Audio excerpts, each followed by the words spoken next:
दीदार कर ले। सबसे पहले इस मंच पे विराजमान अदृश्य रूप में हम सबके साथ हर समय उपस्थित परम सद्गुरु, परम शिक्षक, परम पिता परमात्मा, सर्वज्ञ सर्वशक्तिमान प्राणेश्वर शिव बाबा को हमारा हृदय से प्रेम भरा नमस्कार और धन्यवाद।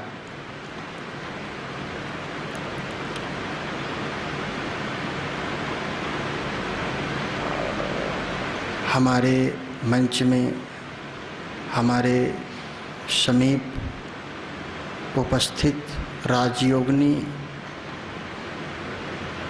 दीदी, आपका स्थूल नाम तो हमें नहीं पता, किंतु आपका भी बहुत बहुत धन्यवाद जो इस सेवक को अपने परमात्मा की सेवा के लिए इस शिव बाबा के आश्रम पर आमंत्रित किया। उसके लिए तहे दिल से आदरणीय राजयोगिनी दीदी का धन्यवाद धन्यवाद धन्यवाद।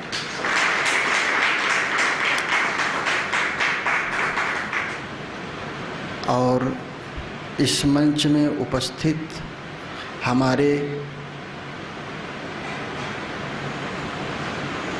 अति प्यारे भाई और हमारी अति लाडली मीठी प्यारी माताएं, आप सबको भी इस छोटे से भ्राता का और इस सेवक का बहुत बहुत नमस्कार और प्रणाम।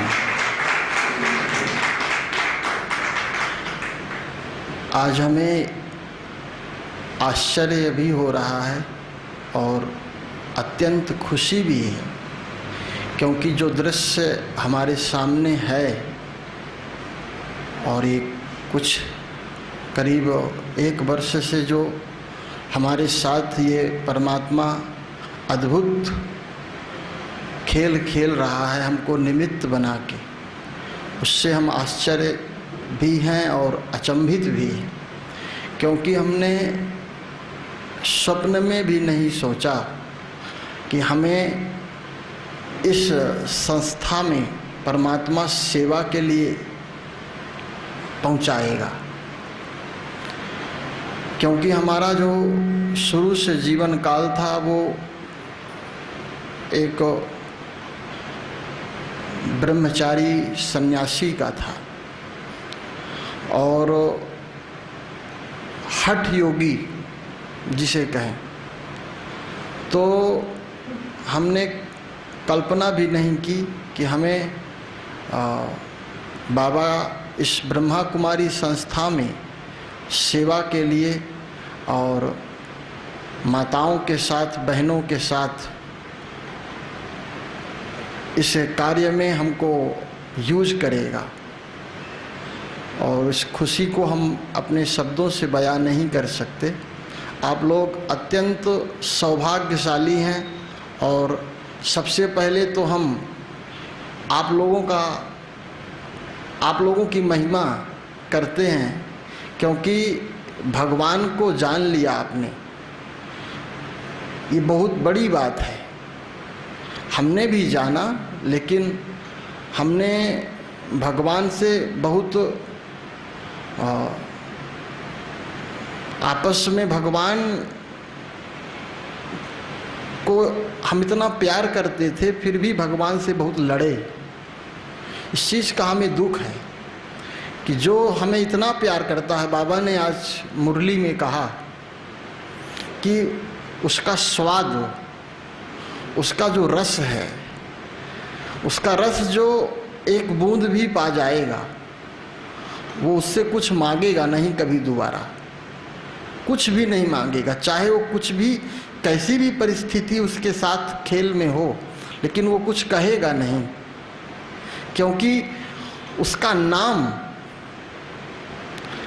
रामचरितमानस में तुलसीदास जी ने उत्तरकांड में एक चौपाई में ये शब्द का जिक्र किया है कि उसका नाम ही इतना ताकतवर है कि कोटों के जन्मों के पाप क्षणिक एक नाम से नष्ट हो जाते हैं।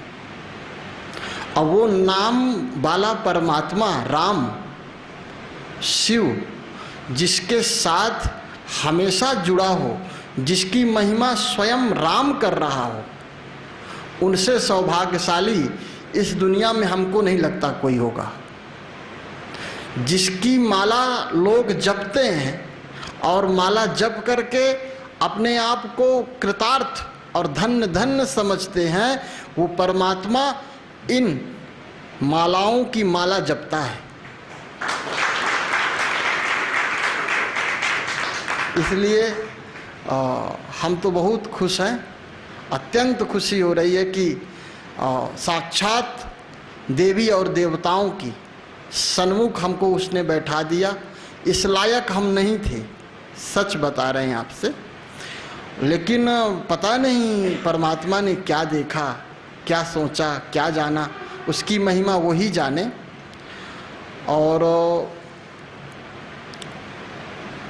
हमारा जो इस ज्ञान को लेकर के बाबा के जो अनुभव रहा, वो संक्षेप में हमने सोशल मीडिया में रखा है, उस सबके पास आया होगा।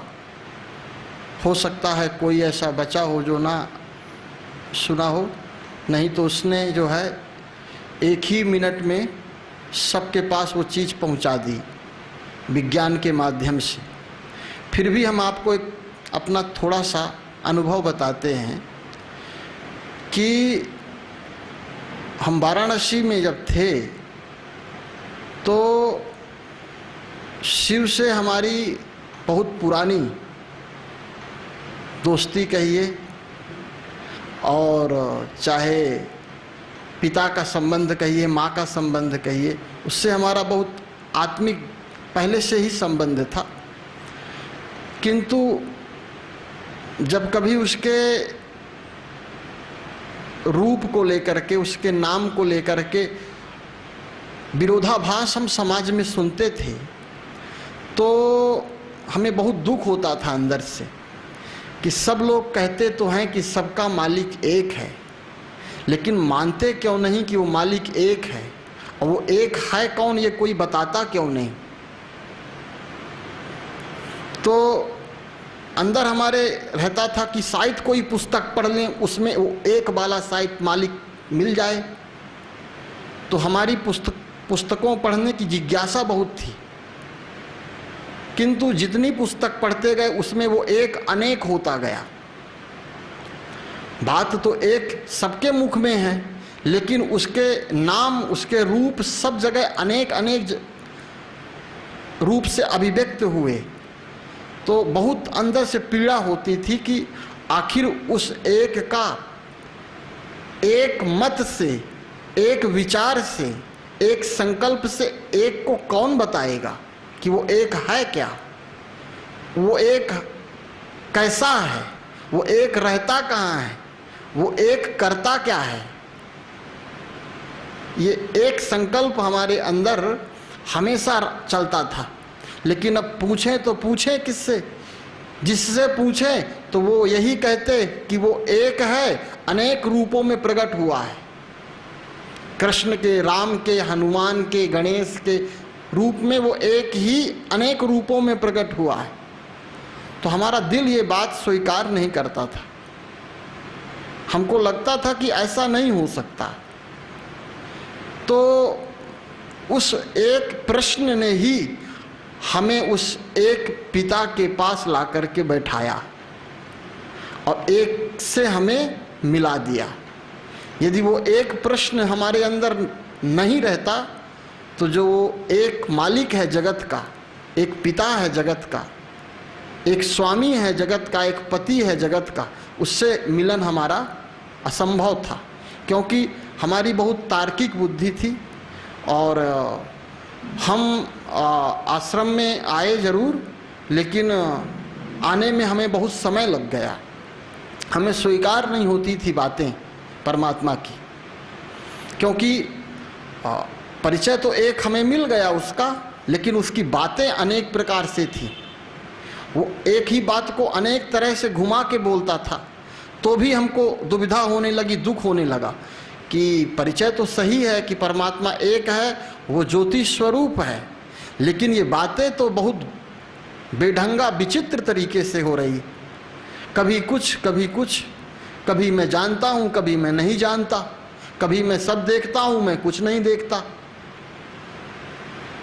तो ये तरह तरह की विरोधाभासें बातें जो है मन को दुखी कर दी थी कि कहीं हम जिससे हम मिले हैं वो एक, उसी की बातें हैं ये, उसकी बातें तो ऐसी नहीं हो सकती, एक ही बात करेगा वो, सत्य है, सत्यम व्रतम सत्य परम च सत्यम, सत्यस्य योनि महतम च सत्यम, जो उसकी परिभाषा है श्रीमद् भागवत में कि वो सत्य से विपरीत जा नहीं सकता कभी।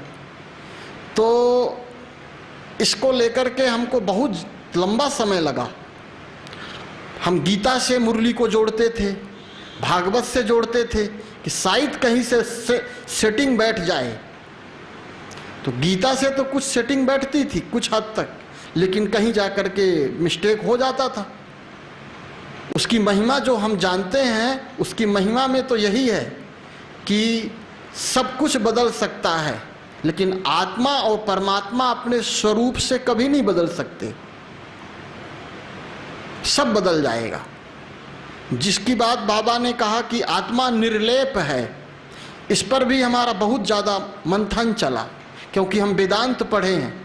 अब वेदांत में आत्मा परमात्मा को एक तो जरूर बताया, इस द्वैत को तो हम समझ गए कि दोनों एक नहीं हैं, लेकिन यदि पिता और पुत्र है दोनों, यदि हम अपने पिता के ही पुत्र हैं तो पिता के गुण हमारे गुण से मिलेंगे।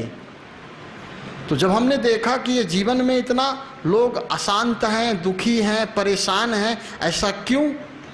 यदि हम आत्मा हैं तो हमें शांति क्यों नहीं समझ में आती कि मैं शांत हूँ? शांति से मैं हमारा रिश्ता इतना दूर क्यों लगता है? क्यों हमको सुख की इतनी प्यास है? मैं सुख स्वरूप हूँ, फिर भी सुख की चाह क्यों है इतनी? इस सिद्धांत को समझने में हमें समय लगा जरूर, लेकिन इस समय जो है हमें ये सब बातें क्लियर हो गई कि आत्मा निर्लेप नहीं है। आत्मा स्वरूप में आ जाना, आत्मा तब निर्लेप हो गई। आत्म अभिमान में आ जाना, तब आत्मा में कोई पाप नहीं, कोई पुण्य नहीं, कोई सुख नहीं, कोई दुख नहीं, कोई मान नहीं, कोई अपमान नहीं, कोई निंदा नहीं, कोई स्तुति नहीं, कोई जय नहीं, कोई पराजय नहीं। उस स्थिति में आप और बाप एक जैसे। इस बात को समझने में समय लगा, लेकिन अब इतना बढ़िया से हमको ये बात समझ में आ गई कि अब हमें माया की जो, हालांकि मन माया दोनों एक ही राशि के हैं, है ना? माया की भी सिंह राशि है और मन की भी सिंह राशि है ना? तो दोनों में केवल आ मात्रा का अंतर है बस। तो माया और मन दोनों एक हैं, और जो मन के साथ चल रहा है अपने, वो माया के साथ चल रहा है।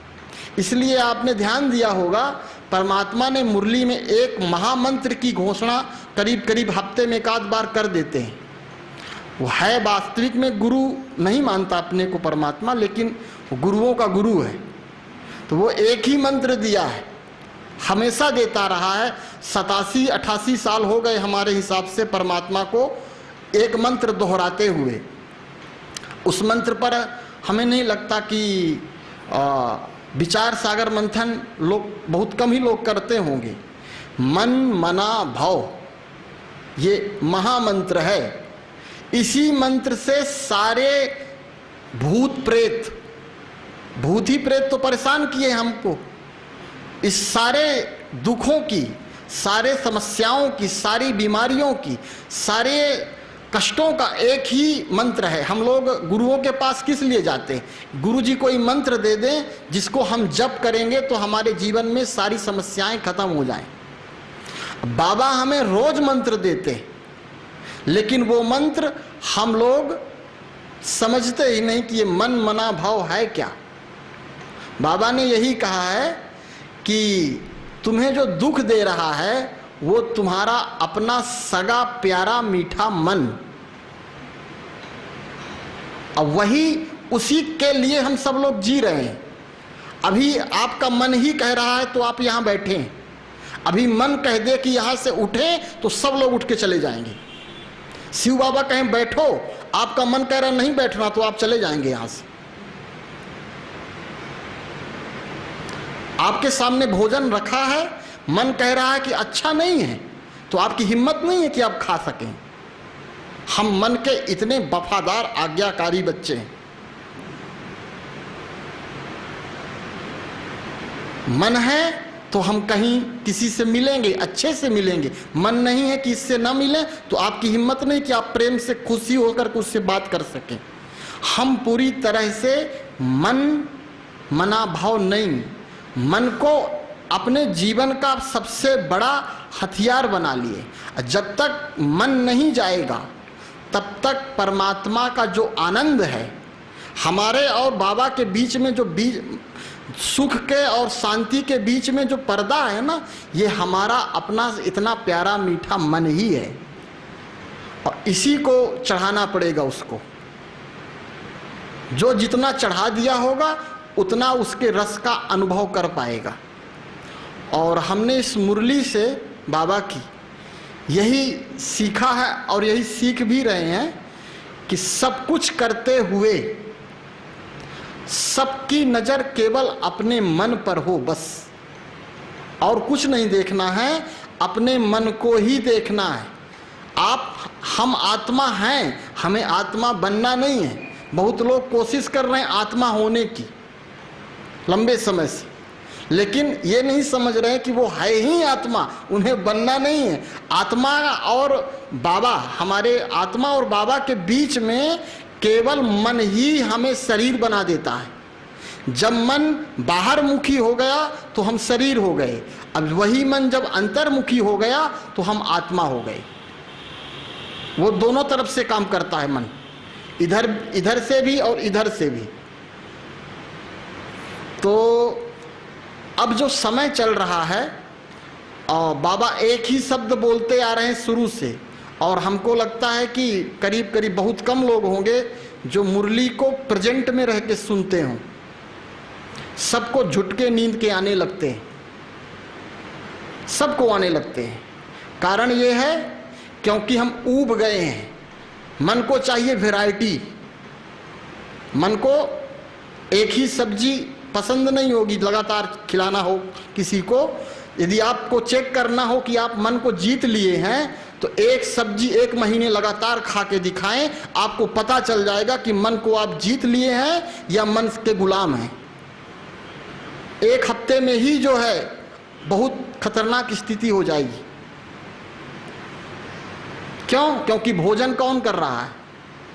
मन। हम भोजन करते ही नहीं, मन को ही खिलाते हैं। आज मन की इच्छा है कि भोजन ये बने, बाबा की इच्छा साइड में। हम तो आत्मा है, अभोक्ता है, आत्मा को तो कोई टेस्ट से कोई लेना देना नहीं। तो मजा कौन ले रहा है? मन। जो मन मजा लेगा वही मन सजा भी देगा। अब नहीं बनी आपके मन की चीज कोई तो मन दुखी। मन को जो समझ लिया वो माया को समझ लिया, क्योंकि माया का घर कौन है बैठने का? माया कहां बैठ कर के विश्राम करती है? मन में, है ना। इसलिए अब समय बहुत कम बचा है, और बाबा ने करीब करीब लेसन बाबा के जो पढ़ाने थे वो बाबा ने पढ़ाकर किताब बंद कर दिया। अब बाबा एक ही मंत्र दोहरा रहा है कि शायद कोई एक मेरा मंत्र समझ ले और ये मन मुझे दे दे, अब मेरा मन ले ले। जो बाबा का मन ले लिया वो बाबा का मनमीत हो गया। फिर उसी मन की मड़का कहते ना, माला को, माला जपते ना, जिसने अपना मन परमात्मा को दे दिया उसी के माले के दाना बनते हैं। जो बाबा ने कहा ना 108 दाने की माला जो बनती है, मन से माया, मन से माँ से ही माला, उसी की माला बनेगी जो अपना मन परमात्मा को समर्पण कर दिया। तो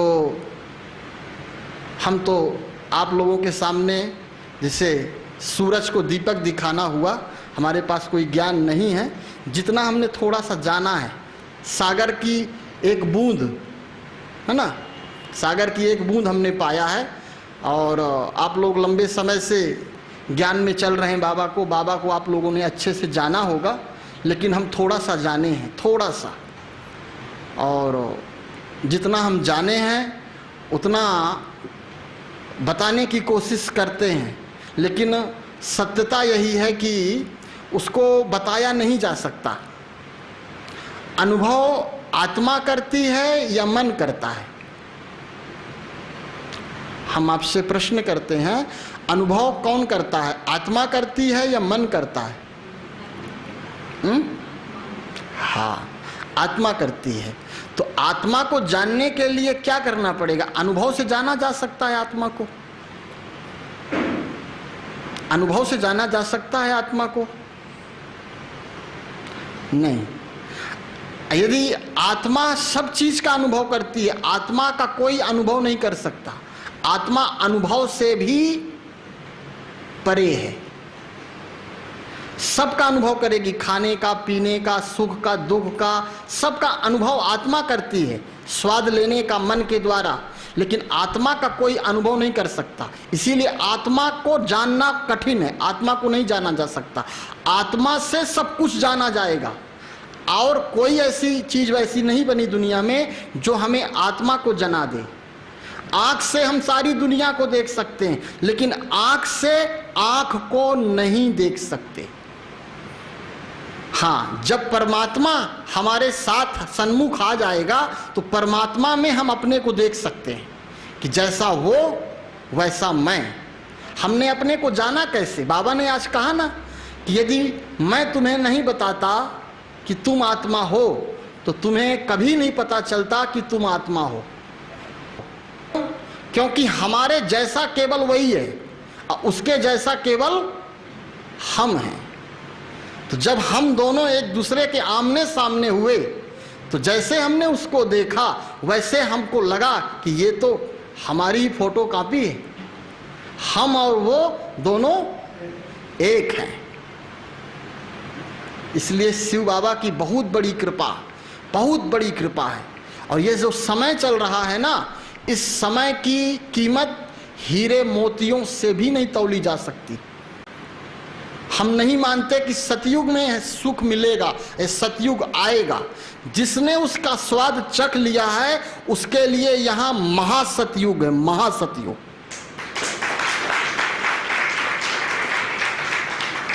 क्योंकि वो ऐसे सतयुग जो आए हैं, आने वाले हैं, वो कितने बना करके और हवा में उछाल देगा ऐसे सतयुग। उसके लिए वो सतयुग कोई बड़ी बात नहीं है। यदि उसके साथ रह करके, उसके बीच में रह करके हमको वो आनंद की अनुभूति नहीं हो रही तो समझना है कि कुछ और हमें तो लगता है कि आप लोगों ने उसका स्वाद लिया होगा, क्योंकि सबके चेहरे बता रहे हैं, और हमारी माताएं तो बहुत ही ज़्यादा। क्योंकि परमात्मा को जानने के लिए ना भावना चाहिए, और पुरुष में भावना जो है माताओं की अपेक्षा कम से कम नहीं तो 20% कम है। इसलिए बाबा का जो आनंद है, जो सुख है, जो माताएं लेती हैं, वो पुरुषों को नसीब नहीं है। बहुत कम होंगे ऐसे पुरुष जो बाबा को स्वाद से, आनंद से अनुभव करते हैं। इसलिए हम कहते हैं कि जिन पुरुषों को बाबा को स्वाद चखना हो ना, वो माता बने।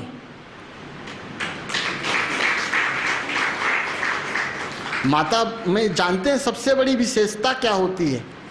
माताएं सब कुछ बाहर निकाल देती हैं, इसीलिए माताओं को हार्ट अटैक बहुत कम होता है। पुरुषों की अपेक्षा माताओं को दिल का दौरा नहीं पड़ता, क्योंकि माताएं दिल से साफ होती हैं। मुख में भले कुछ बोल दे, अंदर नहीं रखने देती कुछ भी। अब पुरुष बहुत कुछ दबा के बैठता है, इसीलिए कई कई एंजियोग्राफी, कई कई बाईपास पुरुषों को होते हैं। हमने देखा है कि 100 में 90% ये दिल दौरा पुरुषों को पड़ता है, 10% माताओं को भी होता है। तो यही हम आपसे कहना चाहेंगे। समय का अभाव है सबके लिए, सब लोग बिजनेस कार्य में कहीं ना कहीं जाना है सबको। तो अंतिम में हम सबके बीच एक ही बात कहना चाहेंगे कि जो बाबा की